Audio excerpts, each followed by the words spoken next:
ایک وہ روزہ جو فرض عین ہے، جیسے ماہ رمضان کا روزہ جو ایام معینہ میں رکھا جائے۔ دوسری قسم وہ روزہ جس کی ادائیگی فرض ہے لیکن اس کے لیے وقت متعین نہیں، جیسے قضائے روزہ رمضان جو غیر معینہ وقت میں رکھا جائے۔ یعنی اگر ماہ رمضان کے تمام یا کچھ روزے رہ گئے تو ان کی قضاء کے لیے خاص دن مقرر نہیں ہے۔ اسی طرح کفارہ کے روزے ہیں کہ وہ بھی غیر معین فرض ہیں۔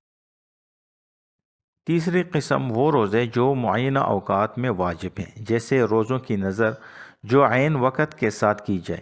چوتھی قسم صوم واجب غیر معین، یعنی وہ روزہ جس کا کسی معینہ وقت میں رکھنا واجب نہیں ہے، جیسے نذر مطلق کا روزہ۔